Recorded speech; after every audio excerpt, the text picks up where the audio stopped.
It is the early 1960s. The house is big, a white two-story house.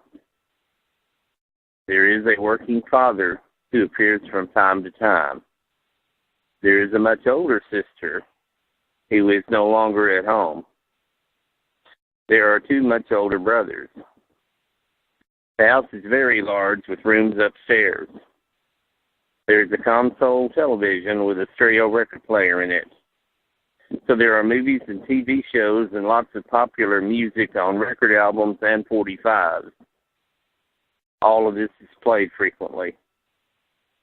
There are comic books and big picture magazines, Life, Look, Saturday Evening Post, and movie magazines, Photoplay. There's also McCall's and Redbook. And there were scary black and white horror magazines and monster magazines. There's a tricycle, blocks, and Legos and all kinds of toys. At a certain point, the two older brothers drink and have girlfriends and cars. One plays the horn or trumpet and falls beside a swimming pool and breaks his leg. One plays basketball at school and outside in the yard and wears contact lenses.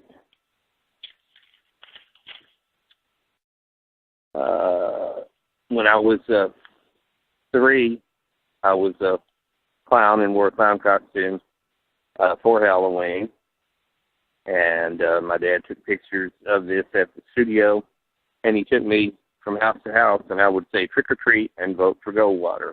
And a lot of the little older ladies really liked this and would invite me in and make a big deal over it. I had the Universal Monsters figures, the toys that came in free toys. I had Famous Monsters issues. I had the Eerie from January 1966. Two of my favorite stories in that, Deadly Pickup, about a female vampire, and Terror of Akbar, about a mummy who lost his eyes. Dad had and drove a black Lincoln Continental and a brown one. He owned a lot of different cars, had a lot of men who worked for him. Some of my snack foods were Nestle's Quick chocolate milk, Velveeta grilled cheese sandwiches, Cool Pops, and Ices were very popular. I used to drink a lot of Ices from 7-Eleven and from other convenience stores that had them. I also had the Weird April 1966 issue. It's had stories in it, too, like Web of the Widow, very memorable. And then I had the Eerie issue from number 3, Eerie number 3. That was very good, too. And Eerie number 4, which had a story in it about a hatchet killer, a serial killer who used a hatchet. And then the Weird from December 1966 had the story Tiger, Tiger in it, Fatal Scalpel, and Corpses of the Jury. My parents liked to go to the drive-in theater a lot. We went to the airport drive-in and the 271. Of course, they took me with them. Among some of the movies that we saw at the drive-in theater was Goldfinger, the James Bond with Sean Connery, Alfred Hitchcock's Psycho, of course, Janet Leigh, Anthony Perkins, Planet of the Vampires, I believe that's done by Mario Bava, who also did Blood and Black Lace, which my mom took me to see Blood and Black Lace. A lot of these we saw at the 271 drive-in, but I think Planet of the Vampires we saw at the airport drive-in. That's also where I had my first pizza as a child from the concession stand, a cheese pizza. On TV, we had a Curtis Mathis console TV that had a stereo record player in there and AM/FM radio as well.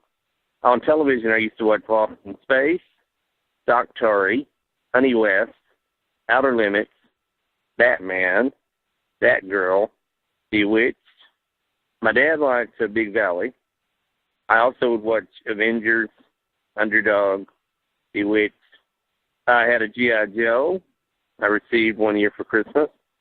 I had a Rock'em Sock'em Robots that I received. I had Silly Putty. And I had, of course, the Give a Show projector with the little slides. I also had a flashy flicker projector that I received for Christmas in 1966 that showed the little film strips, and one of them was Green Lantern. I was skinny and had blonde hair. I scratched insect bites on my legs, and I had a pet turtle. One time, neighborhood kids kept trying to steal it, so I painted my initial on the bottom of the turtle.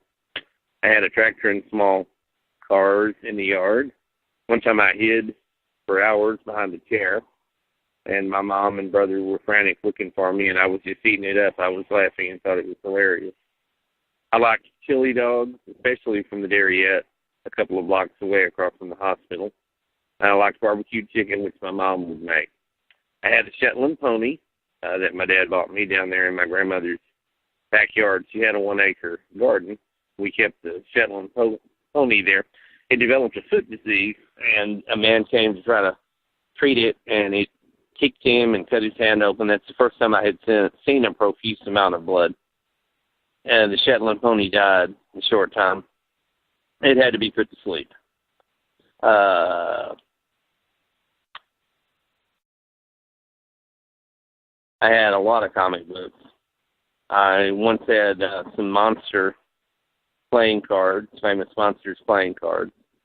I like to cut pictures out of magazines. I had the little troll dolls with the frizzy hair. I did have Play-Doh in addition to Silly Putty.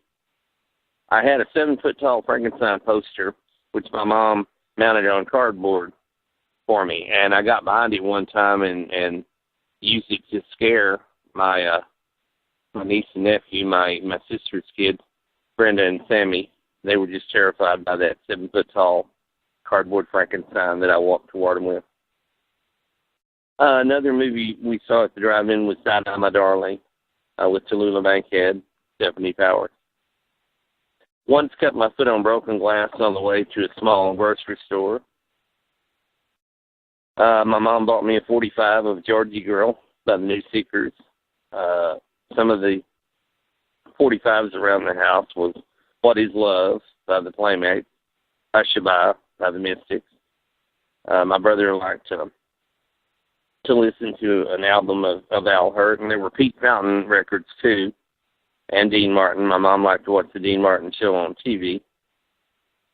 Sometimes we also watched Green Acres on TV. And one of the cartoons I would watch from time to time was Yogi Bear, and, of course, Popeye, and, of course, there was a Hercules cartoon. In 1966, in July, I got DDT in my eyes and had to see an optometrist. I liked the little Aurora plastic monster models that you could assemble with glue that you put together and then painted. The news events from 1966, of course, during the summer. July 14th, Richard Speck killed the 8 nurses in Chicago.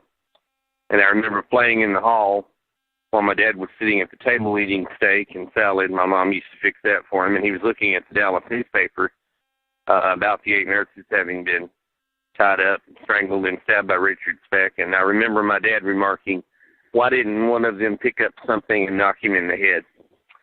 Then, August 1st, 1966, Charles Whitman climbed the tower at the University of Texas and unleashed a sniper rampage on the campus in which he killed, during about a 90-minute period, killed many students and wounded many others.